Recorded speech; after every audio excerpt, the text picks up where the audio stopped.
So you're overweight, you have pre-diabetes, and your doctor says, what you would say, which is that's a very serious thing to have. Just because it's common doesn't mean it's not bad. It is bad. And this drug can cure it. Why wouldn't you do that? It segues really well into the second issue, why Ozempic is so problematic. So on a societal level, I think anyone that agrees, if you're just looking at this issue, putting everybody and pumping everyone with Ozempic for their lives isn't the first thing you do to solve obesity. But even if it was perfect, even if it was perfect, but the problem is when you get to the individual level, this drug medically is a absolute disaster. Medically, it's a disaster. So all you need to know is that Novo Nordisk, the company that makes this drug, recently passed LVMH to become the most valuable company in Europe. So this company, most valuable company in Europe, they don't allow this drug for obesity in Europe. Almost all of Novo Nordisk's revenue is coming from taking advantage of Americans. This is not the first line of defense for obesity in any European country. It's not approved by the government regulators. They are saying on their stock calls that all of their growth is coming from the US. They're taking advantage of a broken US system in the United States. And when you dive into it, even people in the United States who are getting government funding, insurance funding for this drug don't have to pay for it. 30% of them go off the drug within 3 months.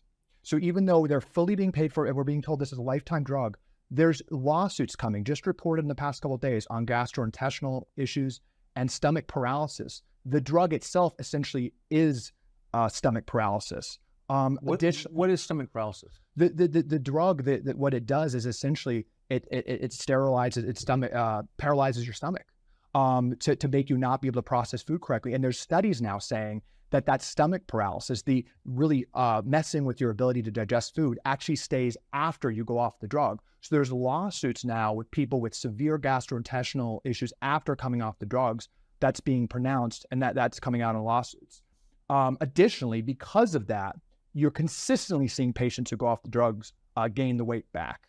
So that's almost, I think, universally accepted even by Novo Nordisk. When you go off the drug, you gain the weight back. But again, we're seeing most people that take the drug within the first year come off it because the gastrointestinal issues, the stomach issues are so pronounced. Additionally, the EU, again, where this company is based, just launched a probe into suicidal ideation caused by Ozempic. You can't even make this up.